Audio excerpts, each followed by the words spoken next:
When I look at the different windows that studios have for their movies release onto different platforms, it seems really ripe for pirates to steal those movies.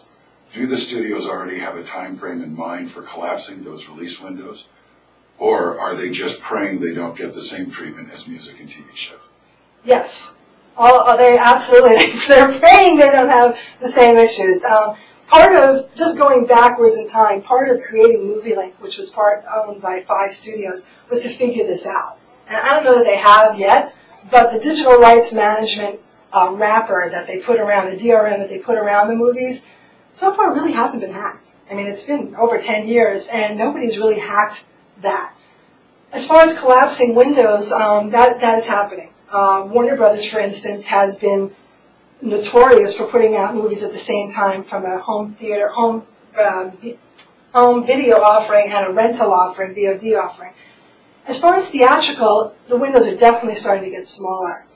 You have to remember that they have to protect a lot of the other distribution deals that they have.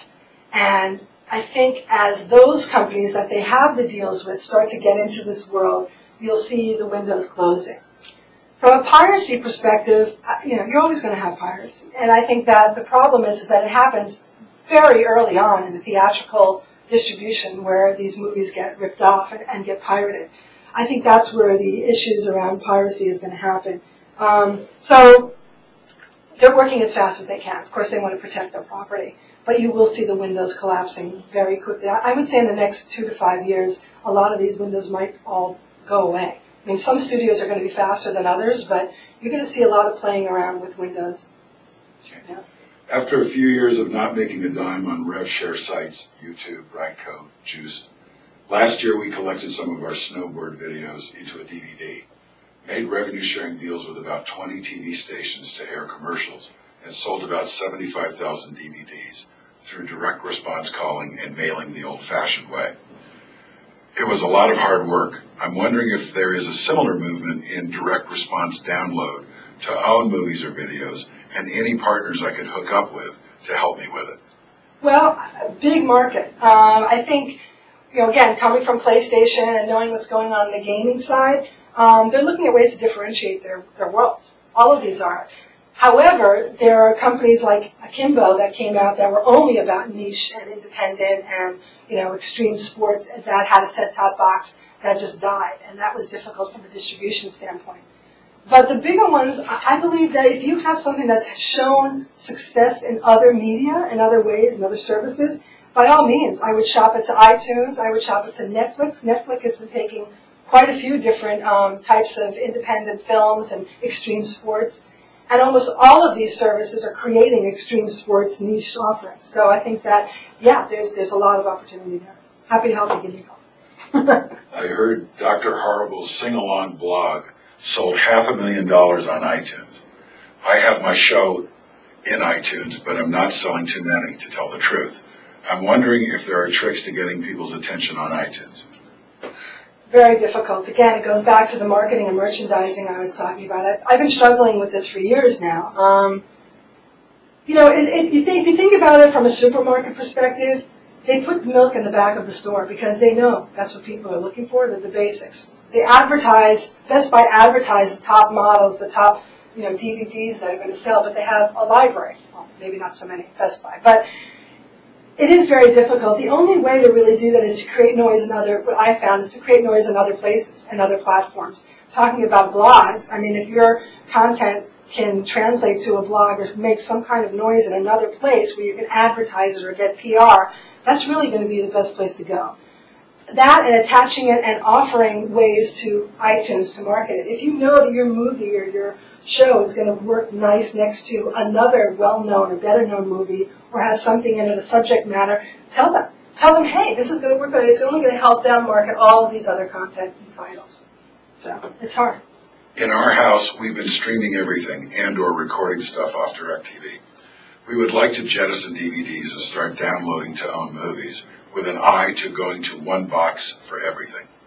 We just don't know which system to buy. All the equipment and TV boxes are a big investment. Yeah. In your opinion, is there a standout system that you think offers convenience, good price, and the probability to be around for a while?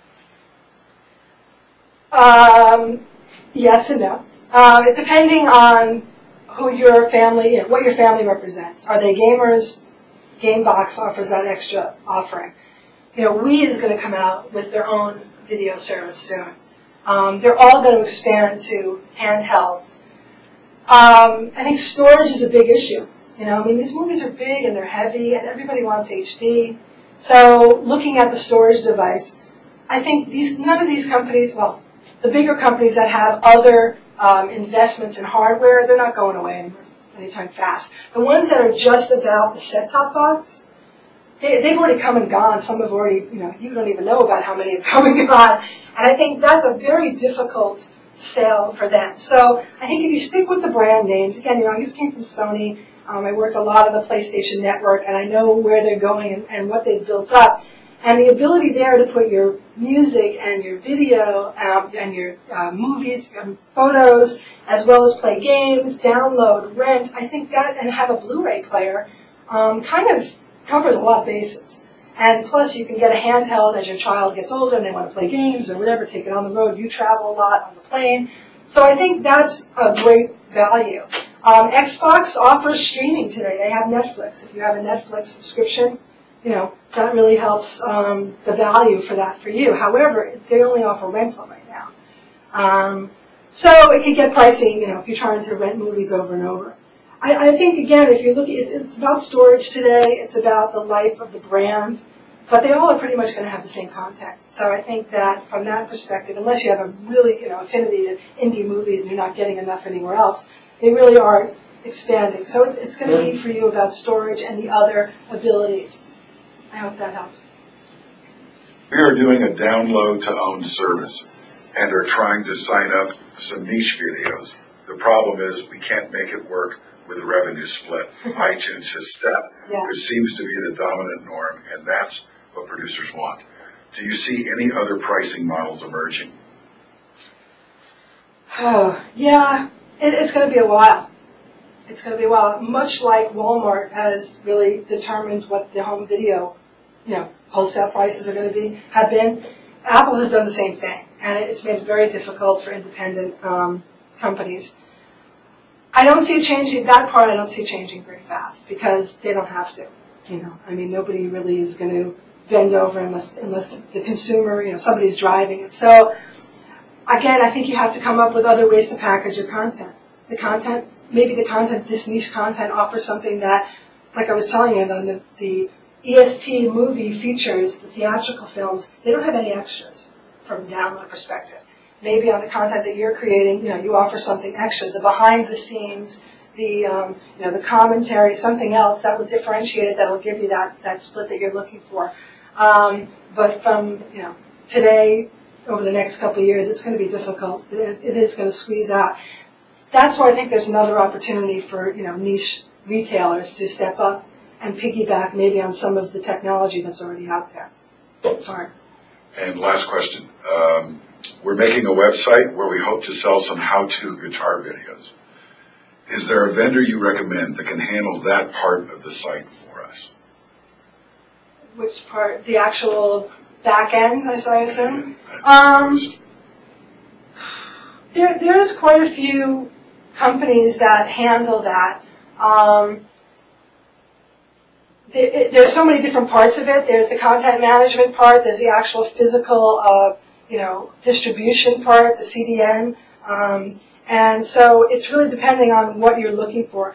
As a small niche back end, if it's a download that you're looking to do, I would start to talk to some of the majors because a lot of them are white or black boxing their offerings and allowing smaller companies to do that. On the other side of it, going to a YouTube or some kind of, not even YouTube because that's out to the public, but somewhere there's a transaction like Vio or Brightcove that are looking to do just that from a B2B perspective. There's no reason why they can't offer the download part of it. And so I think you'll be seeing more of that. So hopefully that'll be able to help you get the back end done. So that's it. That's the last question. Don't miss me on my hour-long version of this subject. And send any questions or anything to info@rui.us.com. And thanks for coming today. Take care.